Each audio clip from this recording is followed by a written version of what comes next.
Rome, the eternal city. Today it's a place dominated by Christianity. Its churches rule the skyline.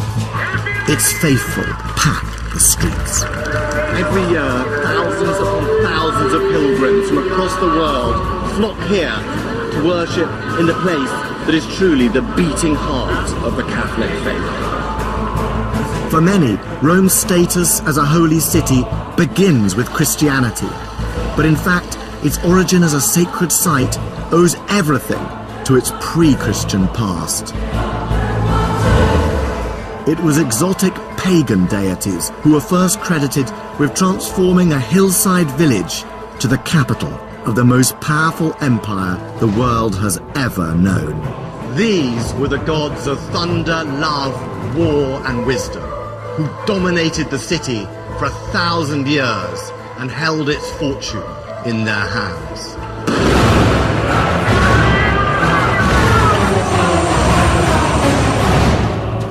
The very ground Rome was built on was considered sacred, from its temples to its sewers.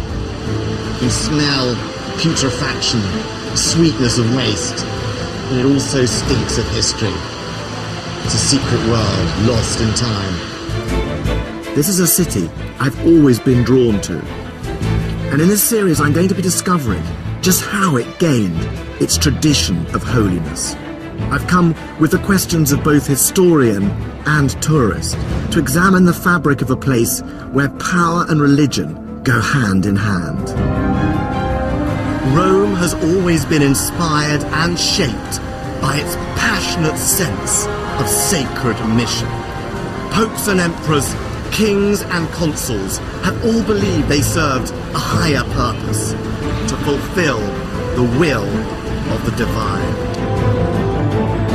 And in this episode, I'm going right back to Rome's pagan roots, to a world of empires won and lost, holy ambitions fulfilled, a place where signs from heaven could change the course of history, and men became gods. I want to find out just how this once marshy wasteland became one of the world's holiest cities.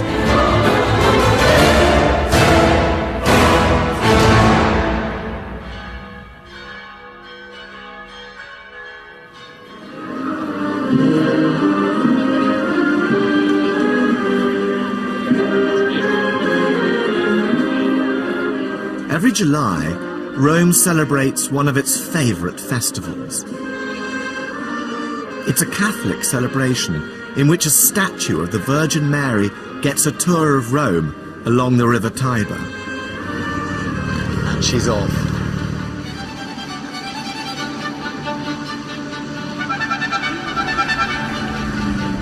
It's quite a bizarre sight, the Mother of God taking a ride on a motorboat. But it does sum up Rome today. Here, religious pageantry is the city's daily theatre, on the streets and on the water. Christianity rules the holy city, but everywhere you look, paganism lurks just beneath the surface.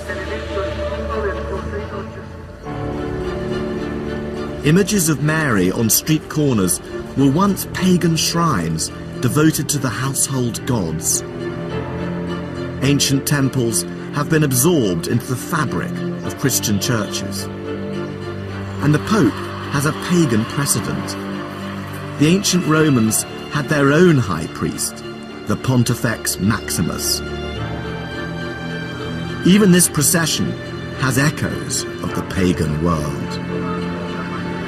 In 205 BC, there are stories of the Magna Mater, a foreign goddess being brought into Rome by boat right up this river, just like this, except it wouldn't have been motorboats, it would have been wooden boats. It wouldn't have been balloons, it would have been incense lamps. But the modern Christian Rome of today, in many ways, is not so far removed from the ancient pagan Rome of gods and emperors. And there's a clue to the origins of Rome's timeless sanctity in its founding myth. Every sacred city needs a creation story, and Rome is no different.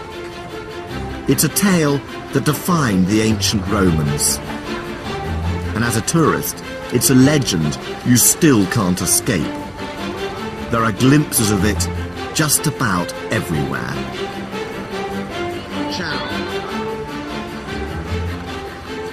And here it is, 2 children suckling a she-wolf. It's a timeless vision of human dreams and nightmares. Lupine ferocity meets maternal nurture. But it sums up everything the Romans wanted to believe about themselves and their city's destiny. According to myth, Rome was founded in 753 BC by the twin brothers Romulus and Remus. Abandoned as babies, they were rescued by a she-wolf.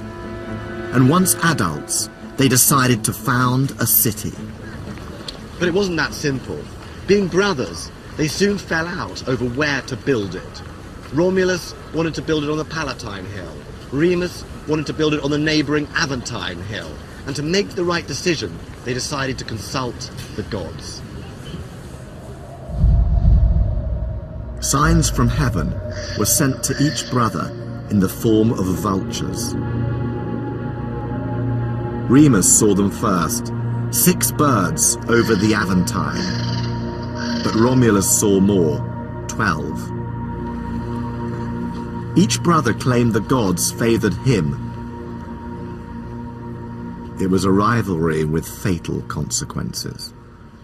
Romulus started to build walls around the Palatine to mark the boundaries of his new city. Remus mocked his brother by jumping over the half-built fortifications. It was a challenge, and Romulus answered it by killing his brother. The gods had spoken. It's a legend that reflects the Roman conviction that this was a city whose fate was divinely ordained. So the story of Rome begins with religious omens and murderous ambition. Power and religion, the essential ingredients of a holy city, then and now. Of course, the story is a legend. And the archaeology shows that Rome actually started as a patchwork of small farms on the 7 hills overlooking the River Tiber. Between the hills, there were marshy valleys where the local people buried their dead.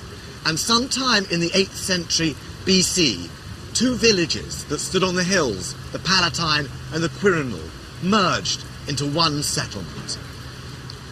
But there is one element in the Romulus and Remus story that does seem to have a basis in historical fact. And that is, right from the beginning, Rome was surrounded by a boundary that was of enormous importance. It marked Rome out as a sacred city.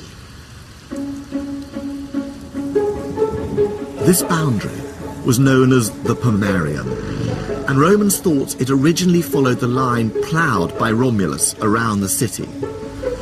But it wasn't just about marking out territory. Much more significantly, the Romans believed the land within it enjoyed divine protection. This gateway, known as the Arch of Dolabella, was built on the line of the Pomerium. And to keep the gods happy, there were strict rules dictating behaviour within Rome's sacred confines. So, on this side of the arch, I'm outside the city, where the Romans believed you could bury your dead or make war. But as I walk through the archway, I enter Rome. Rome begins here, and everything is sacred. So if I was a soldier, for example, I would have to leave my arms outside the gate. Generals could not build military camps here. The Romans believed that to break these rules was sacrilege.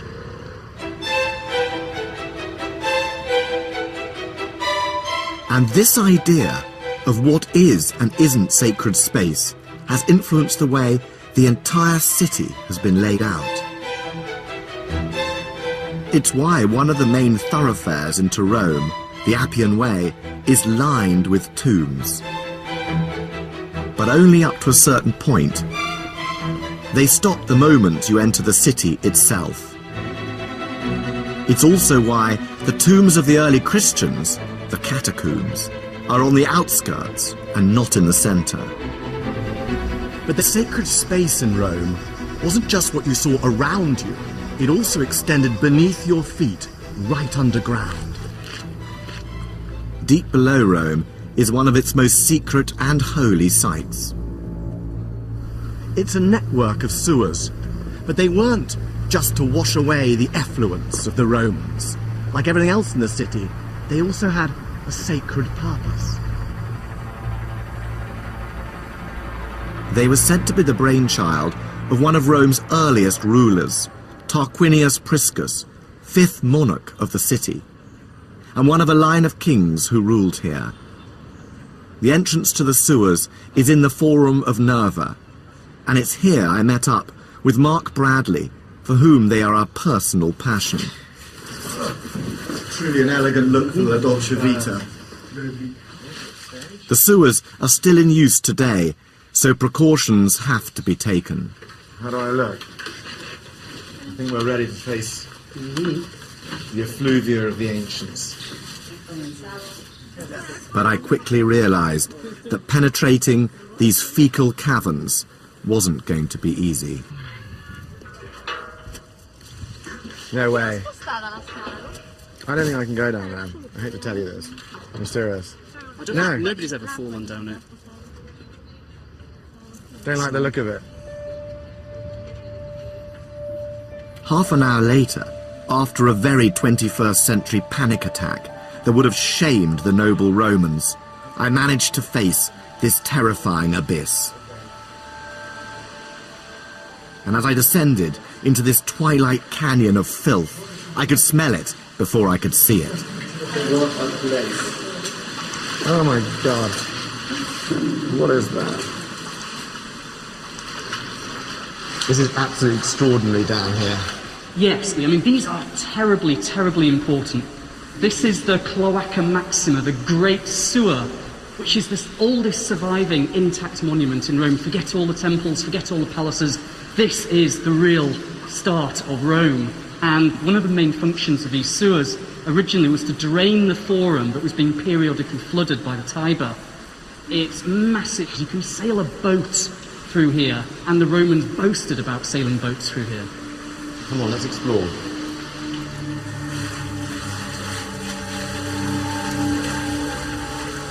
This extraordinary sanitation system was built right back in the 6th century BC, and its tunnels stretch for miles and miles.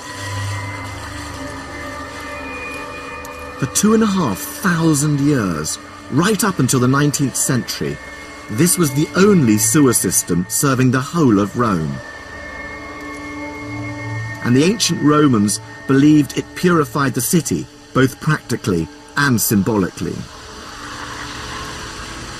So, Mark, why are these sewers sacred? Well, these sewers are sacred in part because they flush waste out of the city, they cleanse the city, they make the city pure. And there are shrines marking particular points and junctions in the sewer. There's a very long-standing tradition in the history of Rome where unwanted elements of society, so criminals, deposed tyrants, even Christian martyrs, would be cast down here symbolically to be flushed out of the city. Which emperors were actually tossed down here? The one emperor who is very famous for this is the Emperor Elagabalus in the early 3rd century AD, who was a depraved young emperor who made a complete mess of Rome. He was eventually assassinated. His body was dragged really foully through the sewers and evacuated outside the city.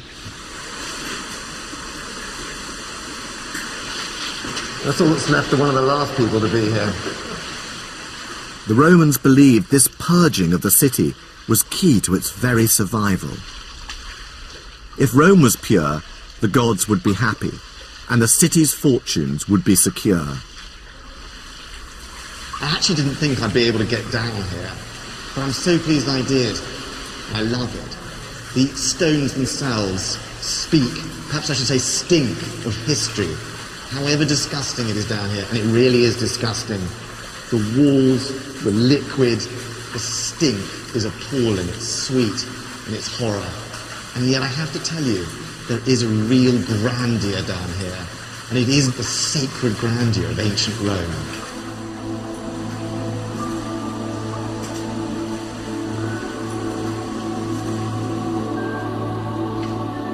This splendid subterranean world has shown me that right from its inception, Rome was regarded as a holy city, above and even below the surface. Oh my God, how lovely. Sunlight, air. Goodbye, ancient tunnels of Rome.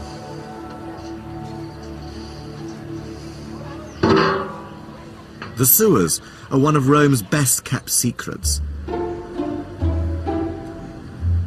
But they have an unexpected link to one of the city's most popular tourist destinations that might not please the thousands of people who come here.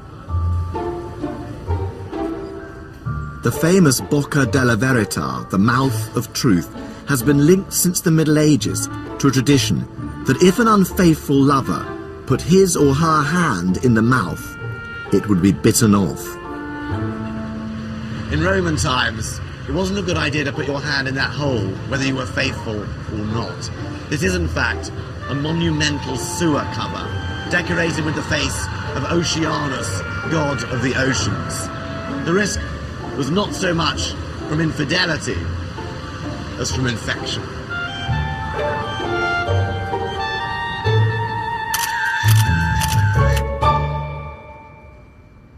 The concept of Rome as a holy city was present from the beginning. And it not only shaped how the Romans designed their city, it also influenced every political decision its rulers made. The Romans were obsessed with the gods and their moods, and that governed how they behaved from dawn till dusk. Every soldier, every Caesar, believed he had a religious role. To commemorate the greatness of Rome was to celebrate its holy destiny. In this city, religion and politics were inseparable bedfellows. Nowhere is this marriage of sacred and secular more blatant than here, at the Forum, the heart of pagan Rome. It was first built in the 6th century BC as a civic centre, after the sewers were established and the land drained. And for 1,000 years, it was the centre of Roman public life. Here speeches were given, criminals were tried, laws were made, and temple after temple was raised to the glory of the gods of Rome. According to legend, this was home to another king of the city, whose influence shaped the earliest traditions of Roman life. His name was Numa Pompilius. The Romans believed that it was Numa who created the religious rituals and structures that made possible the rise of Rome. And he did it right here. When you visit the Forum for the first time, you're both dazzled and bewildered. It's a mishmash of architectural fragments from different ages. There are traces of temples built and rebuilt, layer upon layer of Roman history. Much of what stands here today belongs to the time of the emperors, the last leaders to make their mark. But the origins of this site can be dated right back to the period of the Roman monarchy. King Numa was said to have established 4 colleges of priests with very clear responsibilities that were not just religious, they were also political. And without their say-so, the entire routine of Roman politics would grind to a halt. All buildings in the Forum, public or private, were dedicated to the gods. And all political decisions had to be made on sanctified ground, from holding elections to passing laws. So it was a group of priests known as the augurs who had the final say over planning decisions. This was the Senate House, but it was also something called a templum, a sacred space. The augurs would consult the heavens to approve the site and then map it out with holy staffs. It was as if the Houses of Parliament stood on a sacred rectangle. And if the space wasn't sacred, the decisions weren't valid. At the opposite end of the forum was the Regia. It was the royal residence, originally thought to be the palace of King Numa and the seat of secular power. But it was also the centre of religious control. This was once the headquarters of the Pontifex Maximus, the high priest, the supreme religious authority of Rome. And Pontifex Maximus literally means the greatest bridge builder. He was the bridge between gods and men. He regulated the rituals of Roman life and the divine law, and this gave him considerable political authority. But he was also master of the Vestal Virgins, and right next door to his headquarters was their house and temple. The Virgins were priestesses of Vesta, the goddess of the hearth and home, who had a special link to the fortunes of the entire city. The Vestal Virgins were chosen at the age of 6 for their moral and physical perfection. Their task was to tend the sacred flame of the sacred hearth of the city, and the Romans believed that if the fire went out, the city itself would fall. The whole forum was a place where religious practice ensured Rome's political decisions had divine backing.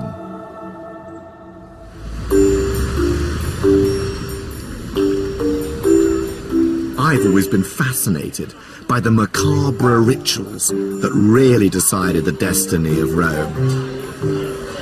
So I asked Mark Bradley to give me an insight into the work of a priestly group who were involved in one of the gorier aspects of Roman politics. They were known as the Haruspices, diviners from the Etruscan communities of northern Italy, skilled in interpreting signs from the gods. And there's a reason we're meeting in a fresh food market. So Mark, what is this still warm, almost pulsating bloody organ that we have here on the platter in this butcher's shop? This is a fresh liver taken from a newly sacrificed sheep. What the priest would do is they'd cut open the animal and they'd take out the liver while it was still pulsating, and they'd examine it to see what the future has in store.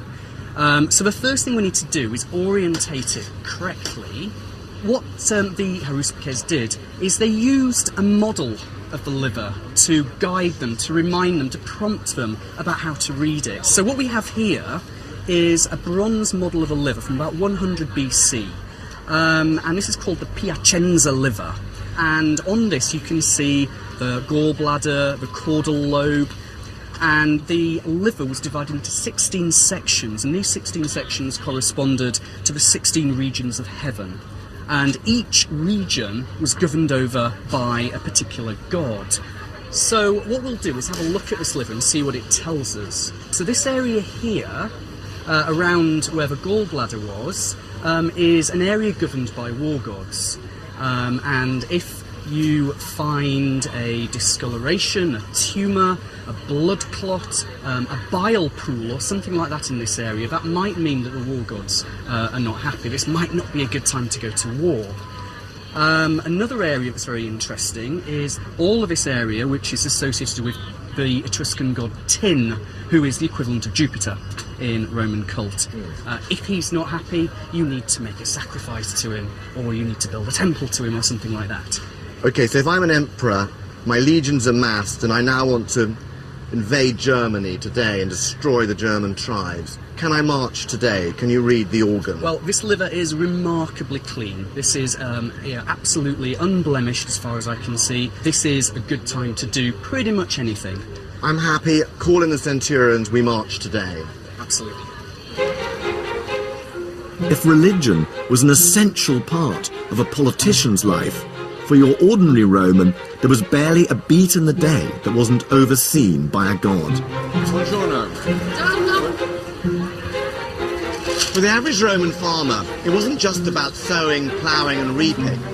To get a bumper harvest, they had to keep the gods happy too.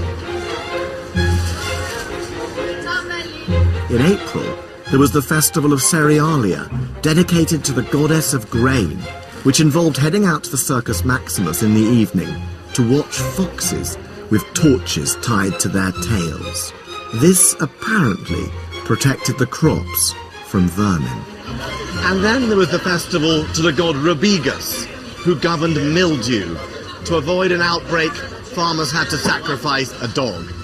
And in October, to thank Mars for the harvest, it was a horse that got the chop. And private rituals were as important as public festivals.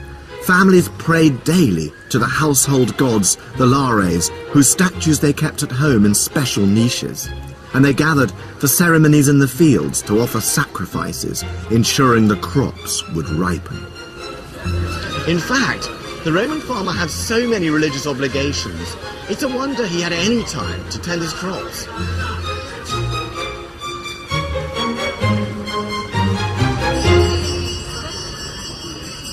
The religious structures and practices said to have been established by King Numa largely formed the basis of Roman religion for the entire first millennium of Rome. But in 509 BC, a political crisis broke out. A group of aristocrats rebelled against the king, Tarquin the Proud. They overthrew him and established a new political system. Rome would no longer be ruled by one man, but by the Senate, an assembly of its leading citizens. The Roman Republic was born. But whatever ideas drove the change, religion remained at the heart of the new regime. Indeed, the more successful Rome became, the more sacred the city.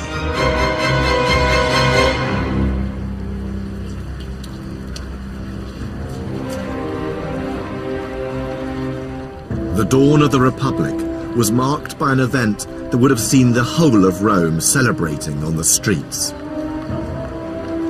It was the dedication ceremony of a building that once stood here on the Capitoline Hill, the single most important temple ever erected in Rome. On the 13th of September, 509 BC, this spot above the Forum would have been packed with people. And what an awesome spectacle it would have been. They were there for the dedication of the vast new temple of Jupiter, Optimus Maximus, the biggest and brightest of the Roman gods. There was an altar outside for sacrifices, and the doors were always open, so passers-by could see the huge and gaudy statues of the gods within. For a Roman who was there that day, it would have been as magnificent as it was unforgettable.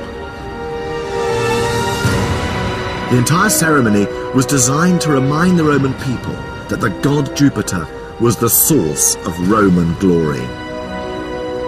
And for the new Republic, this building marked a dramatic moment in the city's history. This was the opening ceremony of the first pagan cathedral of Republican Rome. The only surviving sections of the temple are now in the Capitoline Museum in their original position. The buildings in which the gallery now. Matthew Nichols believes it's a building that encapsulates the sacred ambitions of this new regime. What we're looking at here, Simon, is a wall that forms part of the foundations of the Temple of Jupiter. It's not the temple itself, it's merely the foundations that built a huge platform on which the temple sat. And how big was it? It was enormous. It was awe-inspiringly huge. You've got to imagine a podium that was perhaps the size of 2 Olympic swimming pools side by side, with the temple itself sitting up on top of that.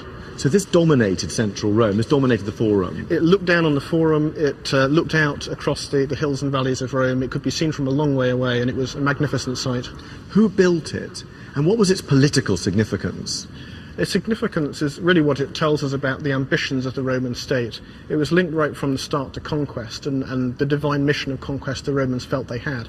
But even though we associate this temple very closely with the Roman Republic and the many rituals of the Republic, in fact it was planned, it was conceived when Rome had kings, was ruled by Etruscan kings, and the last of them, Tarquinius Superbus, was responsible for almost bringing this temple to fruition, and then his rule was blown away in the revolution.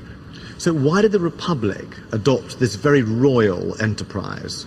Romans loved the idea that their rule and their growing empire was sanctioned by the will of heaven, that this was a mission that the gods entrusted to them as a people. Even when the kings were gone, the Roman people could carry that mission forwards. The building of this temple marked a watershed in the history of the Holy City. It was the moment when Rome transformed from being a town of small-scale temples and shrines to a sacred capital embellished with its own cathedral. The Temple of Jupiter was a declaration of the astonishing religious and political confidence of Rome, a rising power blessed and propelled on its sacred destiny by the forces of the gods. And that power was consolidated by the raising of ever more temples. Their remains can still be seen all over Rome. As the Romans conquered new territories, the spoils of victory poured into the city. And since the Romans attributed their success to the gods, so the victors built more and more magnificent temples in gratitude and in celebration. Gradually, the geography of the Holy City began to resemble a map of Rome's ever-increasing empire. And nowhere was Rome's acknowledgement of the gods clearer than in one of the city's most colourful military ceremonies. When a general returned from a victorious war, the Senate voted him something called a triumph, a parade through the city. He rode in his chariot, followed by his army, by wagons heaped with booty, and by his shackled prisoners. And he ended up right here at the Via Sacra, the sacred way, the most important street in the Roman Forum. Imagine the excitement. The general wearing purple and gold, his face painted scarlet. He was dressed as Jupiter for a day, but in case the glory went to his head, a slave rode behind him in his chariot, whispering, "Remember, you are only mortal."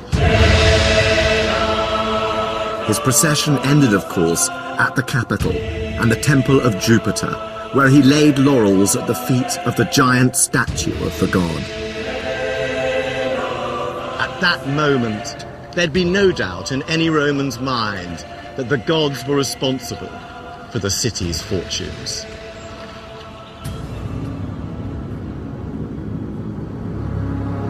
But the success of the Republic came at a price. It was the purity of Rome's religion that suffered. The city's expansion into a vast empire led to an influx of foreigners from Greece to Egypt, and with them came their gods. Rome's senators could have suppressed these new divinities and stayed faithful to their own, but they took a more pragmatic approach. Foreign gods like Isis and Serapis were absorbed into the state religion, and in the 3rd century BC, one was even imported to try and avert disaster.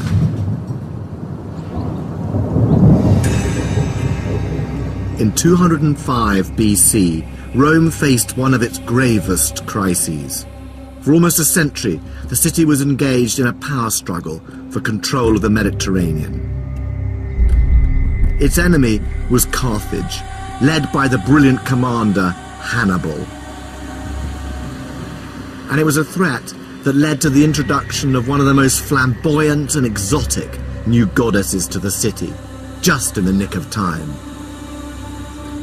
Rome's very existence was in peril. Strange portents and mysterious hailstone storms threatened danger, and in their panic, the Romans decided to consult the Sibylline books, sacred texts kept in the great temple of Jupiter. Their advice was clear.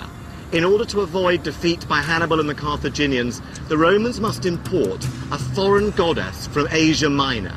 Her name was Magna Mater, the Great Mother, and her arrival in the city and her acceptance as one of its official gods, that alone would help save Rome.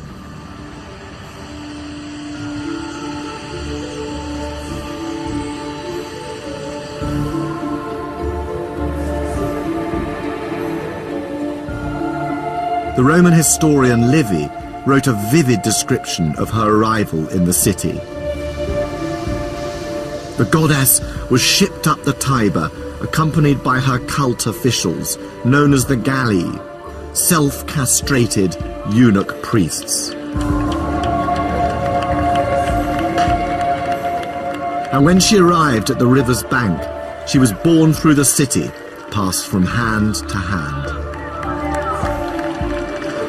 The whole of Rome came out to meet her. Incense burners lined the streets, and all the Romans prayed that she would enter the city willingly.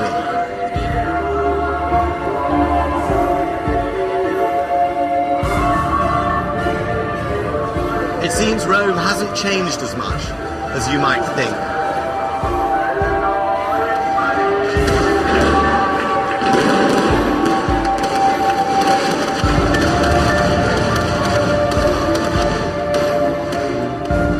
Shortly after her arrival, Magna Mater was given a home at the very centre of the city, a temple on the Palatine Hill, and her rituals were incorporated into the official calendar. 3 years later, Hannibal was defeated. The story of Magna Mater shows how far Rome had come. It had transformed from sacred village to a holy city, dedicated to a multinational pantheon of deities.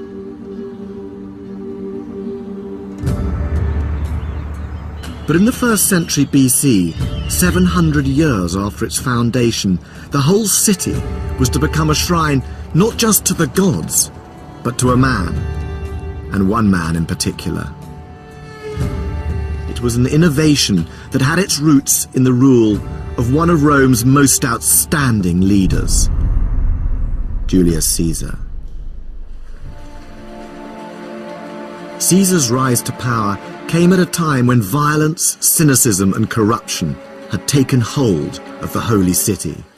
As the empire grew, the struggle for control became more and more vicious, and religion was ripe for exploitation. Portents from heaven were interpreted to justify decisions. Omens and oracles were invented for political advantage. And in this world, one man stood out. Caesar was so exceptional, the Roman state was almost too small for him. Nicknamed by his own soldiers, the balding adulterer, he was a gambler, a risk-taker, and he was an arch-manipulator of religion for his own political ends. He even claimed to be descended from the goddess Venus herself. But his success provoked the jealousy and suspicion of the other nobles, with deadly consequences.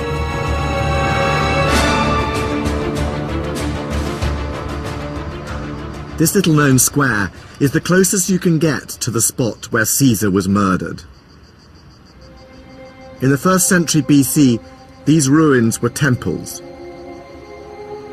And on the Ides of March 44 BC, Caesar was passing here when he was stabbed by a group of conspirators. At first, he fought back, but when he saw among the assassins was Brutus, his mistress's son whom he adored, he gave up. His murder was meant to save the Republic, but in fact, it just accelerated the end of the dream.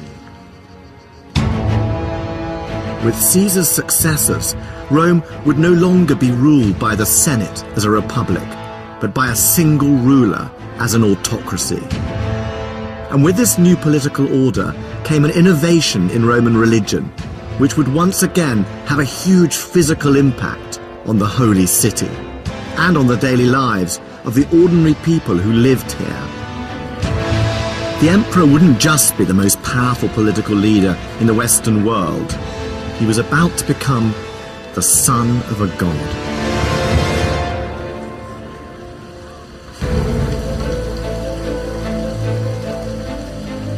Caesar's heir was his 18-year-old nephew and adopted son, Octavian, a brilliant political strategist who combined the old and the new to give Roman leaders a new status. They were no longer just generals and priests. They could also be gods. After Caesar's death, Rome was thrown into chaos, and a fight for power ripped the city apart.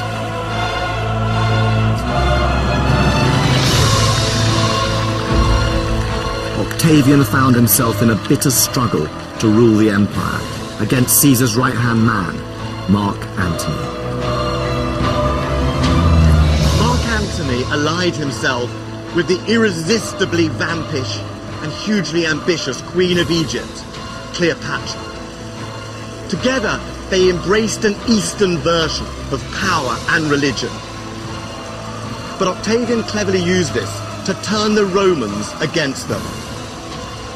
Antony and Cleopatra were defeated in battle and committed suicide. He by sword, she by snake. And Octavian became Rome's first emperor. Octavian's victory marked a crucial turning point in Rome's history.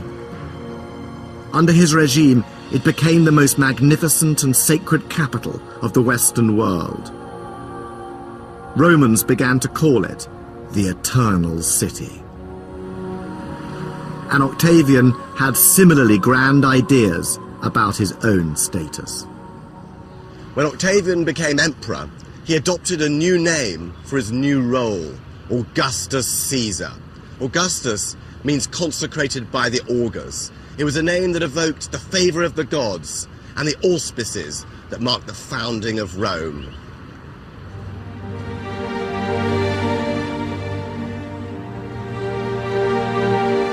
The name Caesar also linked Augustus to his murdered uncle, Julius. And very early on, he had a temple built here in the Forum, in his uncle's honor. It doesn't look like much now, but this once dominated the entire south side of the Forum. Before it was built, this was where they brought Julius Caesar's body after his assassination, and it was here that they cremated him before huge crowds. The temple marks a major change in Roman religion. This is when they started to treat their rulers not as men, but as gods. On the 1st of January 42 BC, the Senate passed an unprecedented decree. They declared Julius Caesar divine. It made him the first historical Roman ever to be officially deified. With a temple and priests, this mere mortal had now become a god. And if Julius Caesar was a god, then his adopted son Augustus had a new title, Divi Filius, son of a god.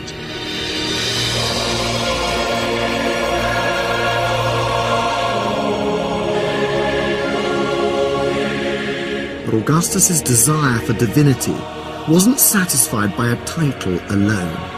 He spent the next 4 decades taking steps which gradually tied Roman religion not just to the city of Rome, but to a single person, the emperor. And he did it through a vigorous program of rebuilding and religious renewal.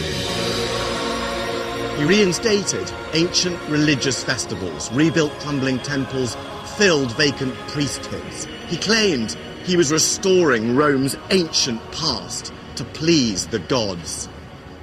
What he was really doing was making Rome his own. Augustus subtly co-opted new powers, taking on the mantle of all the major priesthoods in Rome, culminating in 12 BC when he declared himself Pontifex Maximus. 5 years later, he divided the city into new districts. And on every street corner, he built a shrine. In his meticulous way, he was altering the whole focus of Roman worship. Very few traces of these ancient shrines remain, but there's one in the Vatican Museum. It's tucked away from public view in the Pope's own private gallery. And its carvings show just how the shrewd Augustus was shifting the object of Roman worship from the gods to himself and his own family.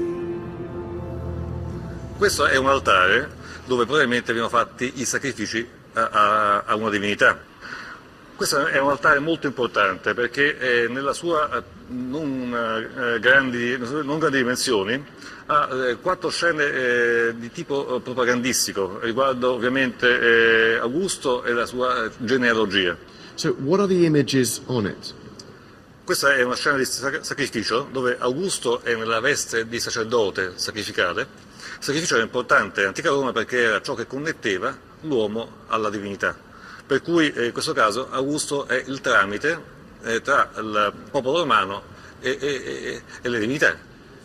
And Augustus's family connection to the gods is even more explicit in another scene.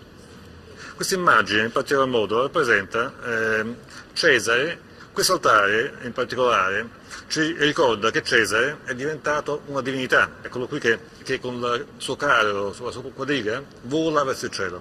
Il cielo qui è rappresentato da questo personaggio con la veste sopra la testa, tonda. What did Augustus want the people who saw this shrine to believe?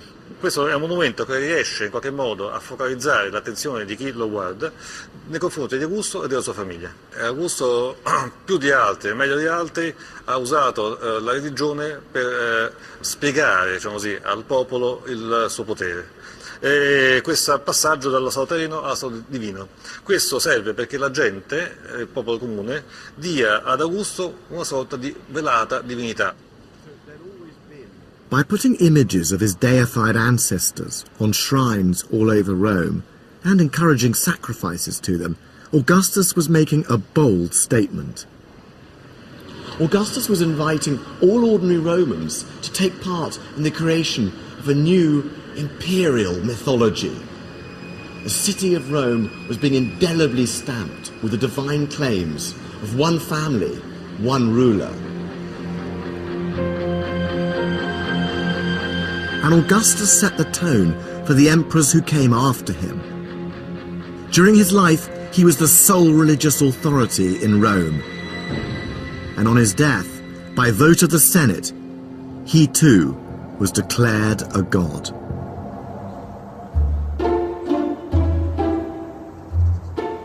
The Forum is a living testament to Augustus's precedent. Temples to deified emperors would soon dominate this sacred space. So here is the temple to the Emperor Antoninus Pius. And here, these columns were the temple to the emperors Vespasian and Titus.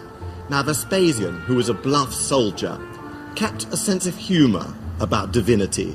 When he lay on his deathbed, he joked, "I think I'm about to become a god." But other emperors lacked his sense of detachment. The demented Emperor Caligula cavorted as the goddess Venus in a gorgeous, bejewelled dress. The Emperor Hadrian took all of it a step further when he deified his young, gay lover. And as for Nero, he built a 120-foot statue of himself as the sun god, right here in the centre of Rome. But it was the imperial cult and its demands that provoked a minor challenge to Roman religion with world-shattering consequences. A new generation of foreign sects was starting to gain popularity in the city, and one in particular showed resistance to this worship of emperors. That cult was, of course, Christianity. And 300 years after its emergence, it would entirely reshape the city of Rome. The pagan temples would be converted into churches, leaving the Roman gods to crumble into dust. But when it first arrived in Rome in the 1st century AD, Christianity looked less like a force to be feared, and more like a sect of cranks with peculiar and preposterous beliefs worthy of mockery.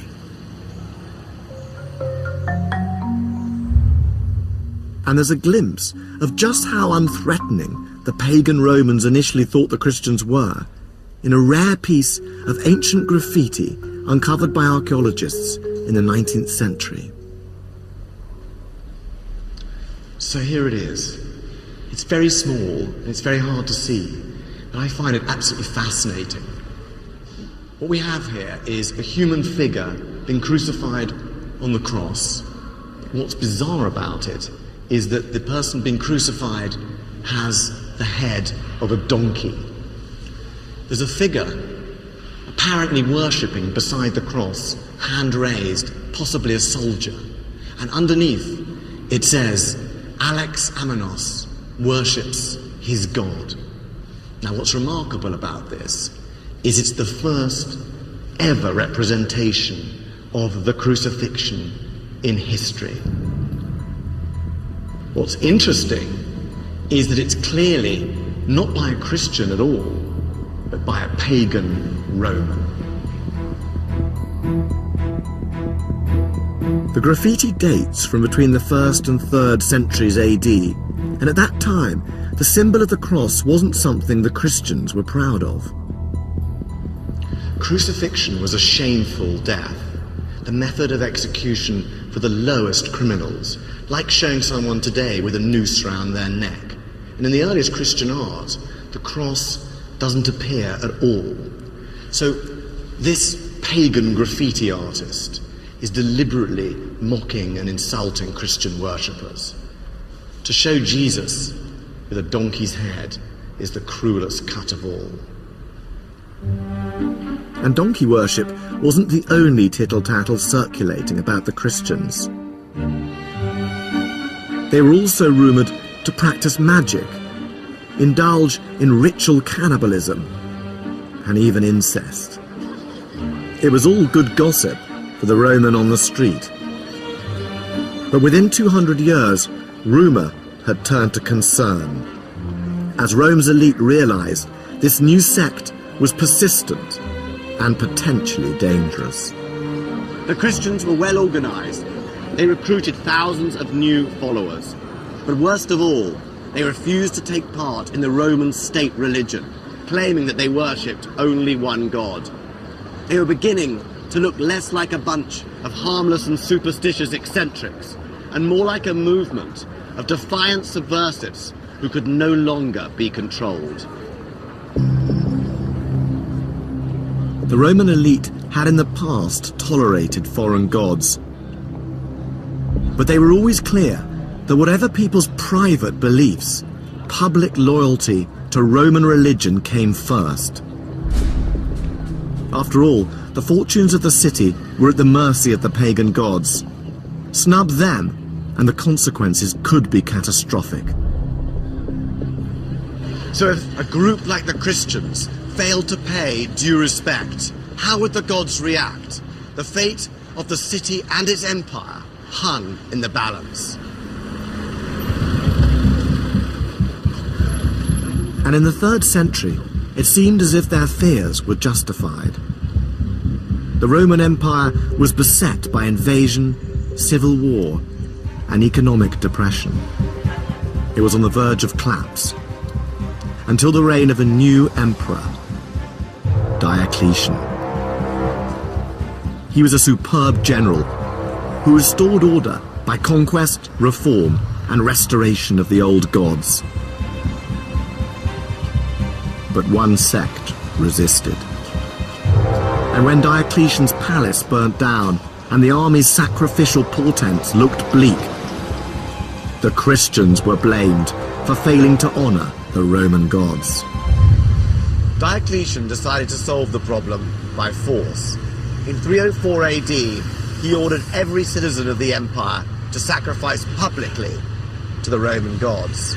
and if the Christians refused, they would be executed. It was a strategy designed to drive the Christians into the open. Yet despite the threats, they remained defiant. Rome's senators were baffled. Why would anyone risk their lives for this upstart cult whose founder died a criminal's death in a Roman outpost, when the pagan gods had delivered the riches of empire? Yet still, pagan Romans were choosing to convert. And here, in the suburbs of Rome, there's a fascinating clue as to why. This is the catacomb of Priscilla, where Christians were buried in the first centuries of the church. And it's one of the few places in Rome that they've left their mark. The walls are covered by their paintings.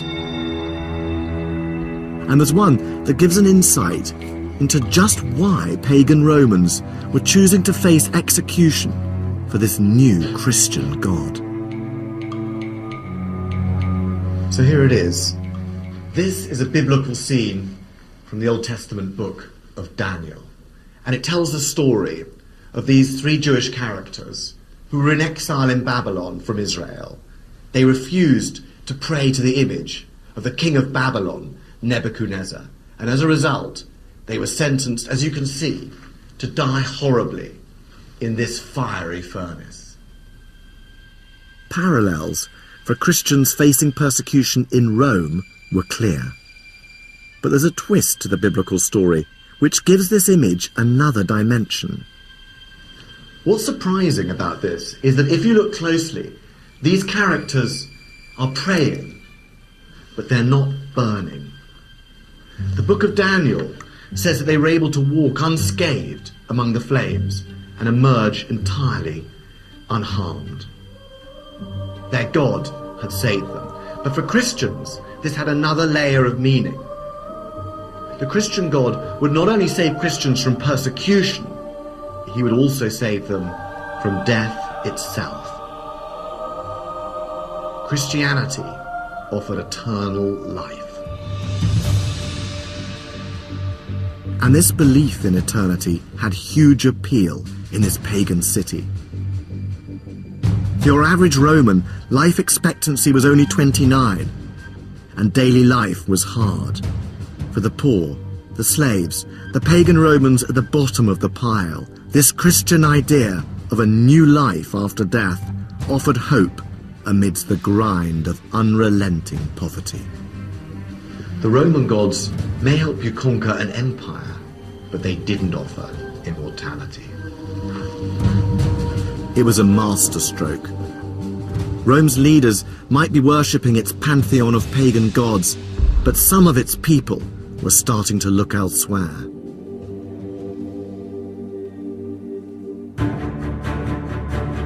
Ancient Rome has always been a symbol of secular power. But you can't understand the might of this city without also grasping the sacred beliefs of the Romans themselves. Right through its history, Rome's greatness was inextricably linked to its sacred mission. For its first 1,000 years, Rome's palaces and temples expressed one thing. This was a holy city, blessed by the gods to rule the world. But all that was to change. A new god was about to take Rome. Next time, Rome's transformation from pagan heartland to the capital of Christendom, as religious revolution hits the holy city. Valdemar Januchak brings the Dark Ages out into the light here on BBC HD. His brand new series continues at 7:30 tomorrow. Next tonight, though, stay with us for an epic journey around our frozen planet.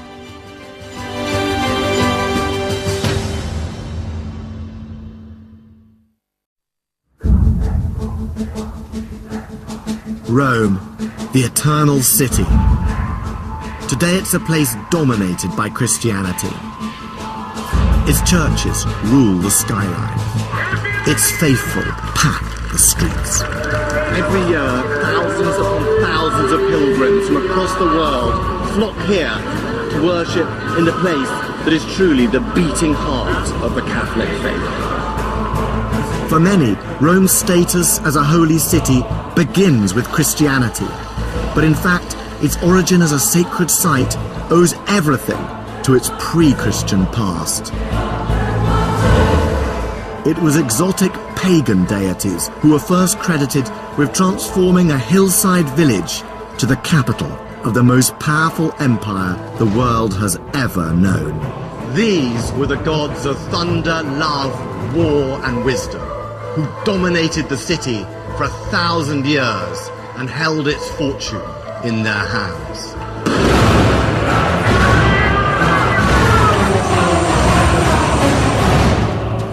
The very ground Rome was built on was considered sacred, from its temples to its sewers.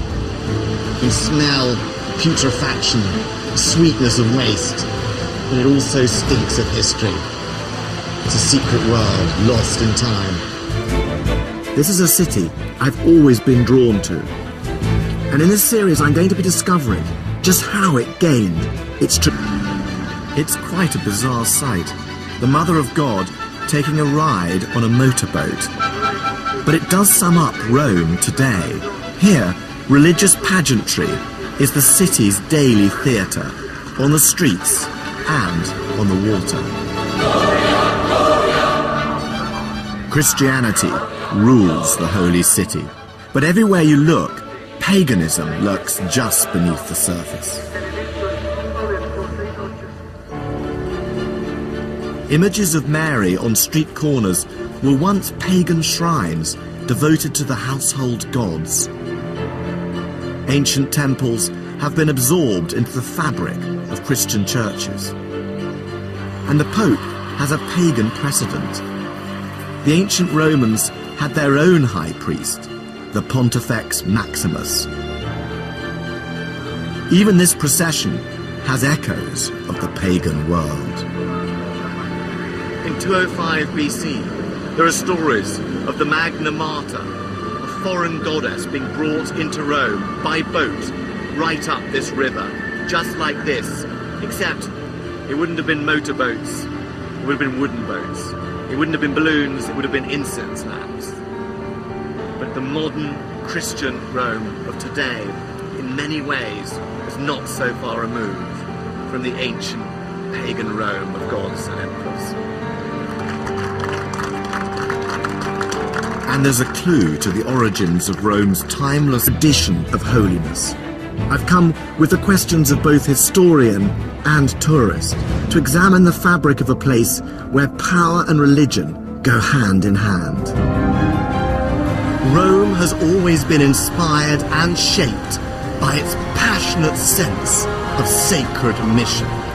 Popes and emperors, kings and consuls have all believed they served a higher purpose, to fulfill the will of the divine. And in this episode, I'm going right back to Rome's pagan roots, to a world of empires won and lost, holy ambitions fulfilled, a place where signs from heaven could change the course of history, and men became gods.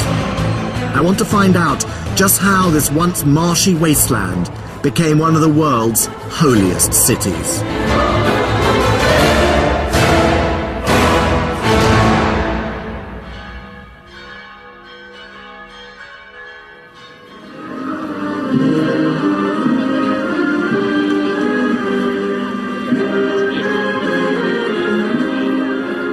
Every July, Rome celebrates one of its favourite festivals.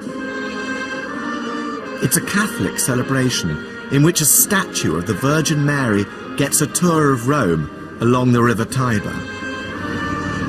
And she's off.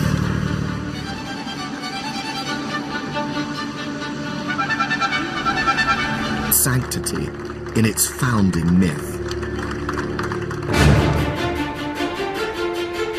Every sacred city needs a creation story, and Rome is no different. It's a tale that defined the ancient Romans. And as a tourist, it's a legend you still can't escape. There are glimpses of it just about everywhere. Ciao. And here it is, 2 children suckling a she-wolf. It's a timeless vision of human dreams and nightmares. Lupine ferocity meets maternal nurture. But it sums up everything the Romans wanted to believe about themselves and their city's destiny. According to myth, Rome was founded in 753 BC by the twin brothers Romulus and Remus. Abandoned as babies, they were rescued by a she-wolf.